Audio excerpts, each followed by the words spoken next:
Hello everyone, my name is Jianzhe Huang from Shanghai Jiaotong University. Today I'm going to talk about the strange dynamic behavior induced by time delay for a Ricci tube system with periodic excitation. And the presentation contains three parts. First, I'll give introduction and then model the system and solve the system with semi-analytical method and talk about the stability of the periodic motion. Then I will do some simulation and discussion. Finally, wrap up today's presentation and give you the conclusion. And the problem brought by Ricci tube. Ricci is started as early as 1859. They set up a non-glass tube with a hard wire gauge inside. They found if we put the gauge in the lower half, there is a loud sound, and if we put the gauge in the upper half, there is no sound.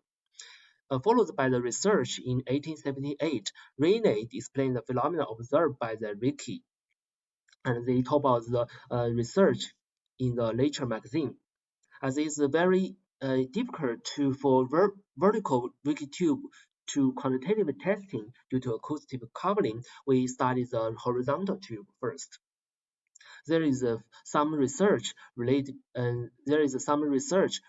to the horizontal Ricci tube. For example, in 1919, Bissell and Buteyko gave the stability boundary for in the parameter domain, and Ruggies in 2008 and 2011 they found there exists instability phenomenon for the horizontal Ricci tube.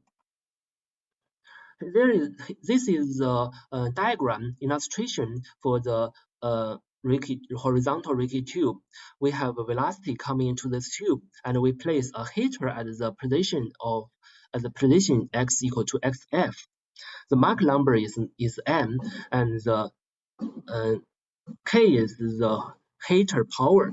We can set up the governing equation based on the fluid equation, and then we express the velocity and pressure with a series of Fourier series, and then we can transform the partial differential equation into a in the set of ordinary differential equation. For the ODEs, we can add periodic excitation into the pressure equations. Means there may be a pressure fluctuation inside the tube. Then we can define the x vector and y vector represent the pressure modes and the velocity mode and the pressure modes. Then we can further write the equation motion into vector form.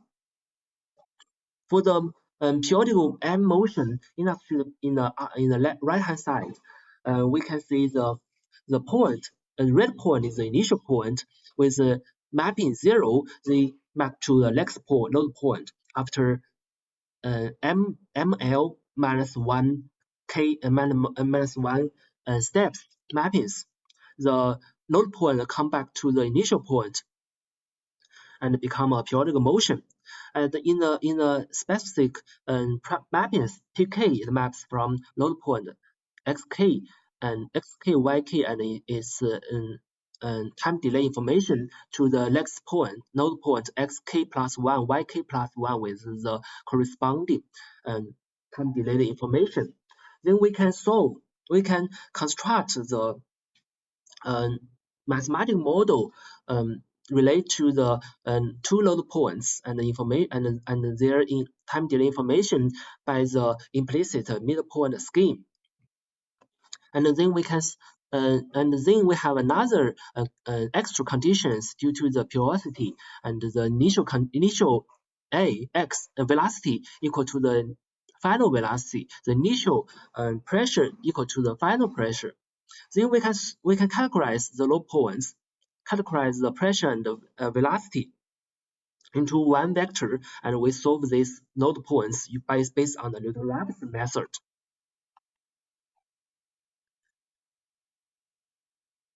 After we solve the node points, we can express the pressure and the velocity with a Fourier series, and the coefficient can be calculated based on the log point we computed.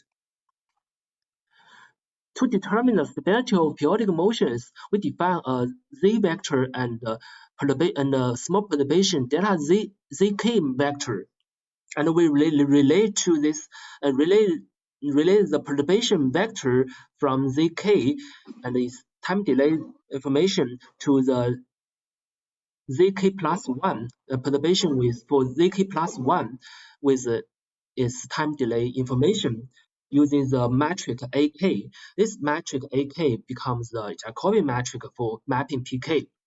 For the resultant Jacobian metric, over the periodic M motion, we just product the Jacobian metric, every Jacobian metric, and gives the resultant Jacobian metric A. This resultant Jacobian metric A, the eigenvalues can be provided, can tell the stability of the periodic motion. If all the eigenvalues magnitude is less than 1, the motion is stable, otherwise it's unstable. We set up a system parameter like this. Then we carry out some numerical simulation. We vary the excitation amplitude Q1 from 0.4, and we can see the numerical simulation application tell us we all have chaotic motion in the lower amplitude, and the zoomed figure tell us the detailed information when the chaotic motion become simple period 1 motion. But if we carry out the analytical calculation, we can see there is still period 1 motion in the lower frequency, and it become unstable at a certain and become unstable. Finally, it becomes stable again. We also calculate the result based on different modes included in the solution. For the velocity at the hater figure, we can see no dramatic change for velocity at hater for different modes. For the pressure figure, we can see will not have changed too much when the modes of n greater than 4 are included. We also showed the harmonic amplitude for the velocity part. We can see the amplitude drops dramatically when the order increases. Okay, we show the numerical simulation for the unstable period 1 motion at Q1 equal to 1.6. And this is the initial 20 periods of the simulation. The green point is initial point position, load point, and the blue dot is the timing delayed information for the initial point. And in the upper, in these two figures, they show the velocity and the pressure versus the time. Since this is unstable period 1 motion, we want to see would like to see how motion become chaotic and become unstable. We use the Poincare map to show that. The Poincare map from 0.16 periods shows that the motion is still period 1 motion. When the time increase, our motion start to leave this unstable period 1 orbit. And then after 16 periods, it formed to a quasi-periodic orbit. For the stable period 1 motion at Q1 equal to 2, we use the initial condition computed by the analytical solution. It shows that the simulation will always follow the stable period 1 motion forever. And there's for the amplitude. For the harmonic amplitude versus the harmonic order, we can see when the order increases to 15, our velocity and pressure, the amplitude, harmonic amplitude drops to a very small value. There is another interesting phenomenon that if we phenomenon at Q1 equal to 0.807, which is close to the landmark bifurcation, we carry out two simulations as one system parameters. For the first motion A, we calculate the simulation based on the initial condition and the time delay information based on the analytical solution. And motion B, we have the new simulation. We have the initial condition and the time delay information slightly different from the motion A. And this figure shows the initial information difference, which is very small for these two motion. And we can see that the motion A and motion A is very stable, which is true for the unstable if we look at the analytical application. But motion B, it will start to go unstable when time go infinity. And this concave map also tell us how the motion become unstable when the time goes to infinity. The motion start at the middle point, center of this point, and it goes out and goes expanded after the time go infinity. Okay, today's presentation tells us the analytical solution of the period 1 motion for the horizontal Ricky tube. And we show the solution of period 1 motion continuous exists in the range of Q1 equal to 0.0 from 0 to 24. And the analytical solution has been proved to be exact.